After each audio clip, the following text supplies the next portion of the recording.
వందే మాత్రం. నేను మీ జర్నలిస్ట్ నాథ. Welcome to our voice. హైదరాబాద్లో నిజంగా దారుణం జరిగింది. బైబుల్ చదివి బైబుల్లోని వ్యాఖ్యలను మెదడుకు ఎక్కించుకొని ఉన్మాదులుగా మారిపోతూ ఎలా ప్రవర్తిస్తున్నారు అని చెప్పడానికి ఇది ఒక ఉదాహరణ అని చెప్పచ్చు. ఇది మల్కజ్గిరి వసంతపురి కాలనీలో జరిగింది. దేవుడు తన పాప మేరీని మళ్ళీ పుట్టిస్తాడన్న నమ్మకంతో 7 ఏళ్ల చిన్నారిని 3వ అంతస్తు నుంచి కింద పడేసి చంపింది తల్లి మోనాలిసా. ఆసుపత్రిలో చికిత్స పొందుతూ చిన్నారి మృతి చెందింది. తల్లిపై కేసు కూడా నమోదైంది.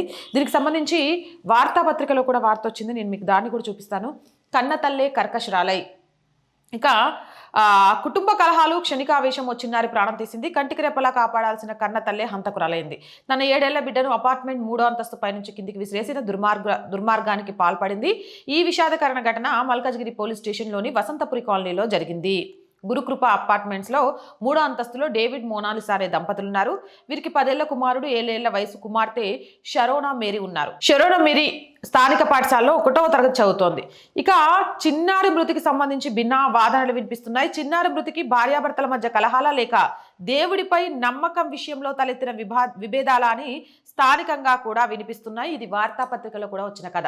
అయితే ఈమె ఏ వ్యాఖ్యాన్ని నమ్మి ఇంతగానం అసలు కన్న కూతుర్ని కూడా చంపుకుంది అనంటే, పరిశుద్ధ గ్రంథం బిఎస్ఐ తెలుగు బైబుల్లోని కీర్తనల గ్రంథం 137వ అధ్యాయం 9వ వచనంలో ఏముందంటే, నీ పసిపిల్లలను పట్టుకొని వారిని బండకు వేసి కొట్టువాడు ధన్యుడు.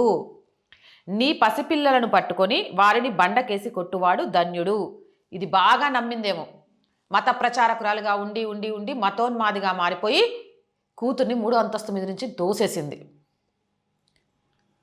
అంటే ఇలాంటివి నిజంగా గ్రంథాల్లో ఉంటాయా అని ఒక్కసారి సెర్చ్ చేద్దామని నేను దీనికి సంబంధించి జెమినీలో అడిగాను.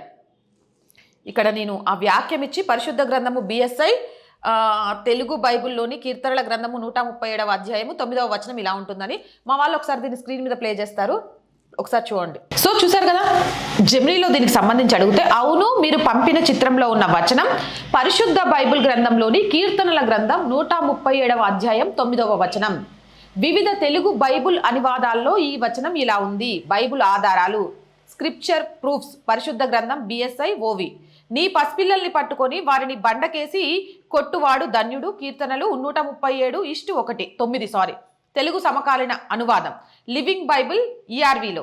నీ చంటి బిడ్డలను తీసుకొని వారిని బండ మీద చితుకుగొట్టువాడు ధన్యుడు. కీర్తనలు 137:9. సో చూసారు కదా ఎంత దారుణము అనంటే, ఇలాంటివి అసలు ఎలా పాటిస్తారు, కన్న కూతుర్ని ఎలా చంపుకుంటారు. ఏదైనా కానివ్వండి, అది భార్యాభర్తల మధ్య వివాదమా లేకపోతే మతం మీద మూఢనమ్మకమా అనేది పక్కన పెట్టేస్తే, 9 నెలలు మోసి ఆ బిడ్డను కనడానికి ఆపసోపాలు ఎన్ని కష్టాలు పడుతుందో ఒక తల్లి. అలాంటి తల్లే కర్కశంగా ఎలా మారుతుంది. ఇలాంటి